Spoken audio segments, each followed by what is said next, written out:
How damaging is it that the majority of people don't understand how money works? Because this is something that is part of their everyday life. This is something that pays for the raising of their children. This is something that they put in the bank and for a rainy day, and yet they don't fundamentally know what it is.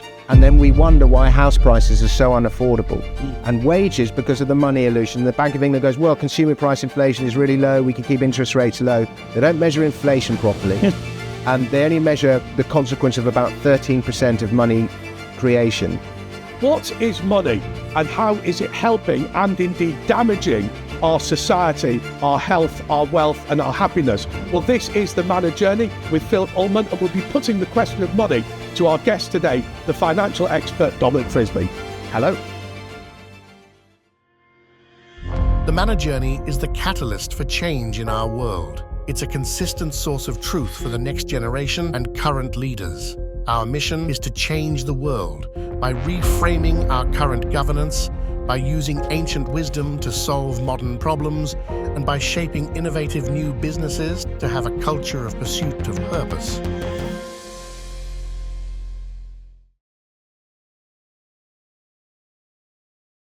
In my opinion, money should be a subject in itself, taught at school. At the moment, it's like a minor subsection of economics, which not everyone studies. And it's fundamentally propaganda. Yes, it is propaganda. And money has been, it's a whole subject in itself. And many modern economists, particularly, modern monetary theory, they just don't think money is even important. I agree with you. And it's as I said at the beginning, it is the blood of society. But by the way, just to support your argument, in the Talmud, which is text discussing the Bible in around the year 500, money is actually the word blood. Oh, is it? It is. I didn't know that. It's actually the same word. Blood and money are identical because, as you say, blood is a good metaphor. It flows around the system. It meets the needs of all the limbs, of all the joints, of the brain. Connects everything together. Has to be healthy. Beautiful metaphor. So I think we agree with that metaphor. But back to the question of the actual way banks operate, which should be, everyone should understand it. And the powers that be don't want people to understand it. If the basic principle is actually 97% of money is not created by the central banks, the currency, the notes and coins is very, very small. The majority is actually created by the commercial banks, as you say, lent into existence.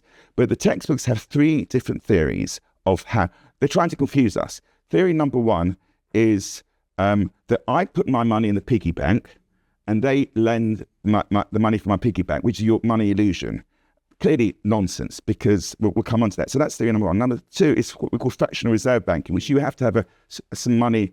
A bank has to have money in a central bank and is allowed to lend a multiplier of the amount that it's got on deposit in its own, so to speak, bank account. Those are the two.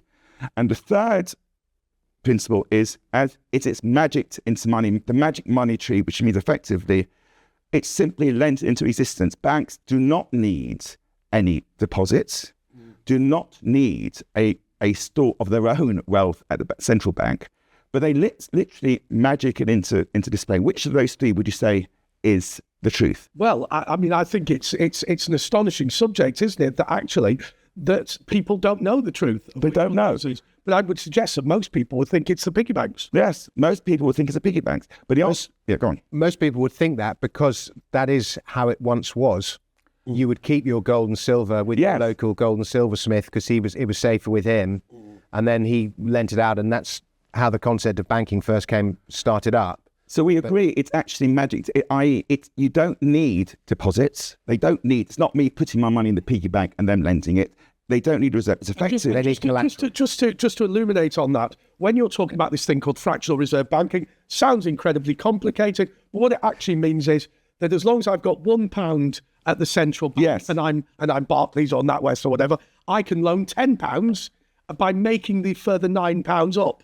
That's a theory, but the truth of the matter is, and Richard Werner, who's a professor initially at Oxford, actually tested this. This is not hypothetical. He actually did it he actually went into a bank and looked at how money was created, and he proved by looking at the data that it was actually magic. As you say, it's literally just a bank decides to lend you money, and then that money exists. And the other side of it, of course, is somebody owes money to the bank. So I get £100 in my bank account, but I then owe the money back to the bank. It's magic into existence. Can I ask both of you just a really simple question? How damaging is it that the majority of people don't understand how money works? Because this is something that is part of their everyday life. This is something that pays for the raising of their children. This is something that they put in the bank and for a rainy day, and yet they don't fundamentally know what it is. Yeah, I mean, numerous greater minds than me have alluded to the fact that if people understood money and banking, there'd be a revolution tomorrow. Yes, I'll buy with that. And, you know, the system does require the money illusion to function. But the reality is most people don't know how it works. Certainly not, you know, after the global financial crisis, most MPs couldn't distinguish between debt and deficit. And this was a famous, you know, it was like 5 MPs out of the 350. And the system is just too big. Even most economists don't agree on how money is made. There's so much Has theory. the system run out of control? Well, it did in 2008, but it got bailed out. And that's when, after 2008, we saw there was too much credit in the system in 2008. And some of that credit got called in and there wasn't The money to pay. there wasn't the money to pay for it. And that's when we saw the invention of quantitative easing. And I think, Philip, until 2008, most money was created by commercial banks. But now a large portion of money is created by central banks through quantitative Can you easing. just quickly explain what quantitative easing is? Yes, the central banks, they don't print money because everything is digital now, but they digitally create money. So it's like digital printing. And they then buy assets, usually government bonds, with the money that they have created. Right. And so effectively that money is magicked into existence and it is used to buy government debt. In other words, it's used to fund government activity. Philip, One minute. We have to develop that, to almost unpack that. There's different ways of the QE being utilised. And the method you describe, they can either give the money to buy assets owned by the banks, and then the banks lend it into existence, which is what happened in 2008, by the way. They didn't actually lend straight into companies. They lent banks, and banks did the lending. yes. The other way, which has actually happened in 2020, was actually going straight into actual companies, not to the banks, and actually buying assets from a company, which is much more direct. And it's not the same thing, but there's different ways of doing it. But I was just going to add, and what the two consequences of those two different actions were. In 2008, with all the new money creation, we saw the inflation of the bond market. We saw the inflation of house prices. Yes. We saw the inflation of financial assets. Yes. So, but in 2020 with COVID, when the money, a lot of quantitative easing was given directly to individuals rather than to, through furlough and all the various other things that went on. And that money went straight into the real economy around us. So whereas before the inflation was... What did that do? It led to colossal inflation in everything. Consumer price inflation. Consumer price. Whereas before, the inflation was hidden in things like house prices. Now, you were saying, why do more people not know about banking? And if they understood what went on, there'd be a revolution. What is so insidious about the money system is it's all been going until this decade into the housing market, into financial assets. And then we wonder why house prices are so unaffordable. And wages, because of the money illusion. The Bank of England goes, well, consumer price inflation is really low. We can keep interest rates low. They don't measure inflation properly. And they only measure the consequence of about 13% of money creation. The other 87% goes unmeasured and undealt with. And we wonder why there is such a colossal generation gap a wealth gap between generations. It is because of the money system. And the most insidious effect of all is not that young people can't afford a house because of the money system. It's that as a result of not being able to afford a house, they don't have families. They put off having kids. they have fewer kids, and they have those kids later in life. So the money system has led to, firstly, the decline of the Western family, and then the government goes, oh, we haven't got enough cheap workers. We need to import people from abroad to do all the jobs that the locals don't want to do. So you have mass immigration, and you have the consequences of mass immigration. Now, there are some benefits to it, but there are also one of the main detrimental effects of mass immigration is, one, it pushes down wages for locals because there's immigrant labour that does the work cheaper, and two, it erodes the culture and the way of life and the traditions of your own country. Beautiful. All this from the money system. Well, Let's just summarise it. Beautifully put. I completely agree. So effectively, we have largely allowed the commercial banks to magic this money into existence, and they use it for one of four purposes. Let me put the hypothesis to you. It builds on what you say. One is real estate lending, which could be commercial or residential. Both have the same impact. Inflation. Now, the myth that we're debunking here is it's good when the price of my house goes up. Bad, because the fundamental thing, as you said, is people can't buy houses, and therefore they can't build families. And what you think is actually manufactured. Effectively, what it means is the banks are literally pouring money into the pockets of the wealthy, very simply. And that means the young people, one, can't get the security of a home. They can't.